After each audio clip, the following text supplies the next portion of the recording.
ஆண்டாள் திருவடிகளே சரணம். நமஸ்காரம். இந்த 15ஆம் பாசுரத்தில் கோதை கோபாலனின் சாதுரியத்தை வல்லானை கொன்றவன் மாற்றானை மற்றழிக்க வல்ல மாயன்னு கொண்டாடுறான். மாற்றானான எதிரிகளை எப்படி அடக்கணுங்கிற வல்லமை படைத்தவன். ஜராசந்தன்கிற அசுரன் தன்னோட 2 பெண்களை கம்சனுக்கு கல்யாணம் பண்ணி கொடுத்துருந்தான். கண்ணன் கம்சனை வதம் பண்ணிட்டதுனால கோபத்தோட யாதவ குலத்தையே அழிக்கணும்னு பல தடவை படையெடுத்து வரான். 18 தடவை மதுராபுரியை தாக்கினான். கண்ணனோடையும் சண்டை போட்டான். இவனை புறமுதுகிட்டு ஓடும்படி பண்ணிட்டான் கண்ணன். இவன் உடனே காலயவனன்கிற மிலேச்சராஜனை கிளப்பி விட்டுட்டான்.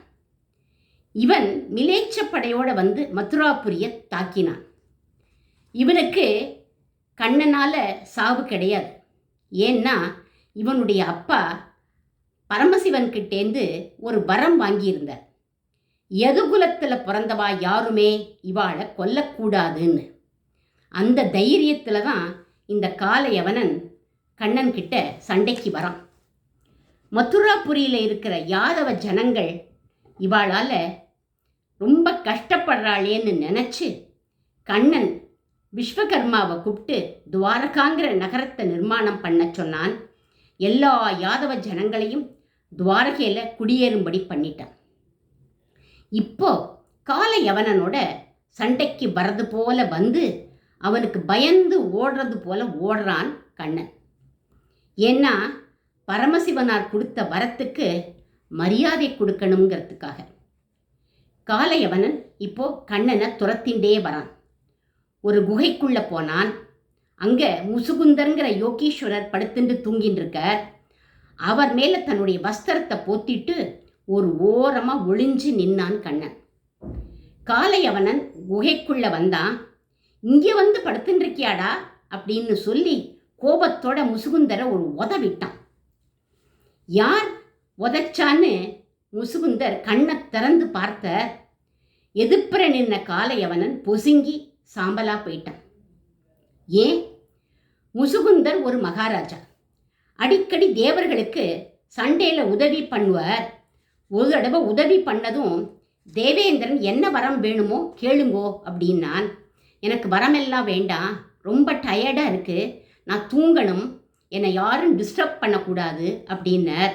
உடனே தேவேந்திரன் சொன்னான், உங்களை யாராவது தூக்கத்தில் டிஸ்டர்ப் பண்ணினா அவளை நீங்கள் பார்த்தா அவள் எரிஞ்சு சாம்பலாக போயிடுவான்னு வரம் கொடுத்துட்டான். முசுகுந்தர் யுக யுகமாக இந்த குகையில் படுத்துட்டு தூங்கின்னு இருக்க. கிருஷ்ண தரிசனத்துக்காகவும் காத்துருக்கார். இந்த முசுகுந்தரை வச்சு காலயவனனை அழிச்சுட்டான் கண்ணன். சிரமமே படாமல் காரியத்தை சாதிச்சுட்டான். இதைத்தான் மாற்றானை மற்றழிக்க வல்ல மாயன் அப்படிங்கிறார் நம் கோதை.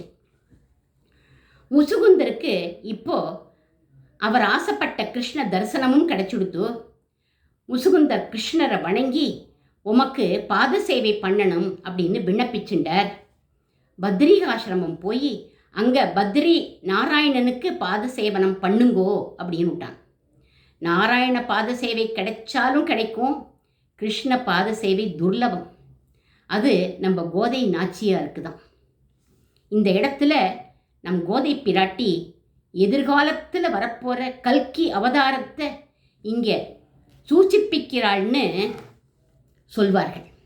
எப்படின்னா, இன்னும் உறங்குதியோன்னு கோபாலனுக்கு நினைவுபடுத்துகிறா அப்படின்னு சொல்வார்கள். மாற்றாரை மற்றழிக்க வல்லவன் நம் கோபாலன். யாரையும் கொல்லாமல் திருத்தி பணி கொள்ளக்கூடியவன். அவன்தான் கல்கி அவதாரம் எடுக்கப் போகும் மாயன்னு இந்த பாசுரத்தில் கோபாலனின் சாதுரியத்தை கொண்டாடுறா நம் கோதை. ஆண்டாள் திருவடிகளே சரணம்.